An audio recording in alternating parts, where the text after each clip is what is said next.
Thanks. Hi, I'm Mike Brown, and it's really a pleasure. I really appreciate getting to talk about the Cache River.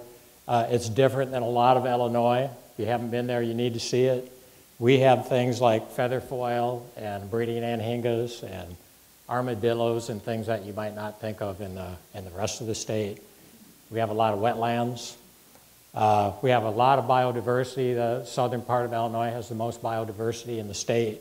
The Cache has over 100 state-listed threatened and endangered species.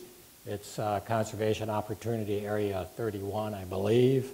It's a Ramsar wetland of international importance.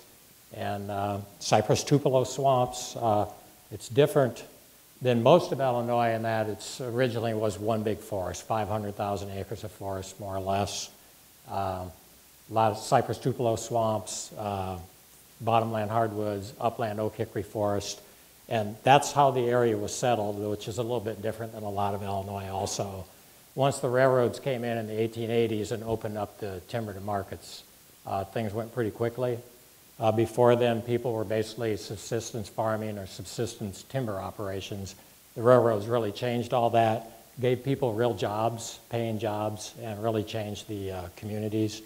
At the same time this was going on, because the Cache is right in between basically the confluence of the Illinois and the Ohio rivers, a lot of flooding, so like a lot of everywhere.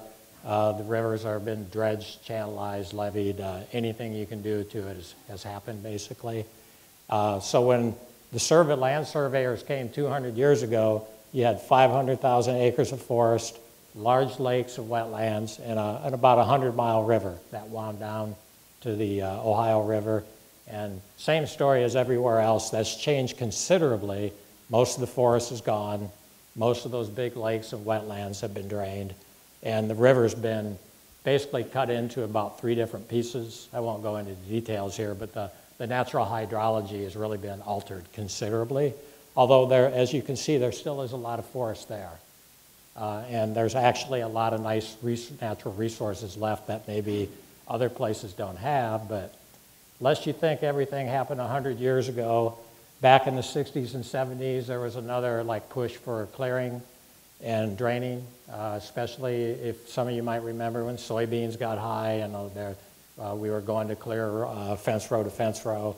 And about that time is when some of the local residents started looking around and saying, they saw they were going to lose it all, basically. So, and they saw things like this in the Cache River. This is a stretch that they measured 11 inches of sediment in 1 year being deposed. So they got together. There was organizations, most notably probably the Citizens Committee to Save the Cache River. They talked to their neighbors. They talked to politicians. They talked to the media. Kind of unusual for a very rural, relatively economically challenged area. It was a difficult thing to do. Look at those young faces. We'll see some that connect to them later, but they were very successful. And one of the things they did do is attract some organizations then that banded together, this Cache River joint venture, or Wetlands joint venture, Ducks Unlimited, Nature Conservancy, NRCS, DNR, and then Cypress Creek National Wildlife Refuge. There's the obligatory, I guess, cypress tupelo picture.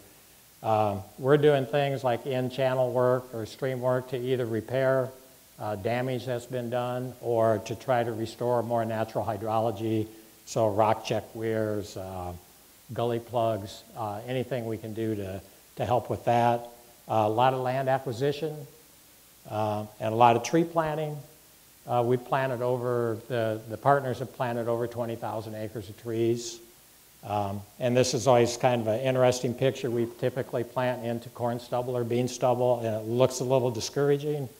But if you're patient and things work right, it turns out pretty good. This is 15 years in, and now when you squint, you can almost imagine that old bean field could be the forest we want to see someday. And we always work on the Chinese proverb that the best time to plant a tree was 20 years ago, and the second best time to plant a tree is now. So we keep planting. That's kind of one of our big things, is to just keep planting. We collaborate with a lot of different partners. I just took this because they made a nice poster for us, but American Land Conservancy, Grand Victoria, and Illinois Clean Energy. bought this Willingham parcel. You can see the young seedlings we just got done sticking in there.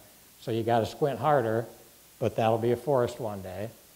And that's what we're looking for. We work a lot with research scientists, probably most notably since I'm in Champaign, Illinois State Water Survey, Illinois Natural History Survey have done a lot for us on really practical research that really helps us make decisions. And that's been very useful. We do a lot of outreach and work with local organizations, Village of Olin here, Southernmost Illinois, Tourism Bureaus, Shawnee Community College.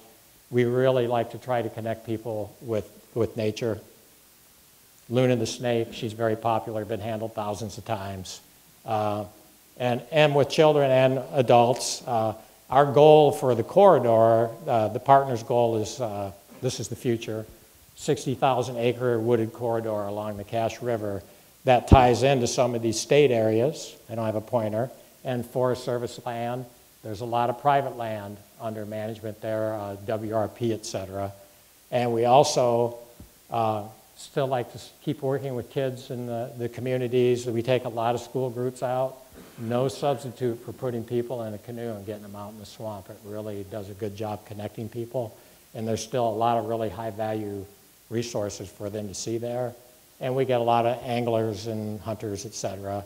And then these are the other faces. We saw the pictures of the kids, but these are the parents and grandparents of those kids that 30 and 40 years ago kind of did the hard thing and really moved things forward. And where I think these were the pioneers. I think we're looking for that next generation. We don't have them right now. And that's probably the next challenge. Because I think those are the people that really make the difference and make things happen. It isn't agencies like I belong to. So that's kind of our Cache River story.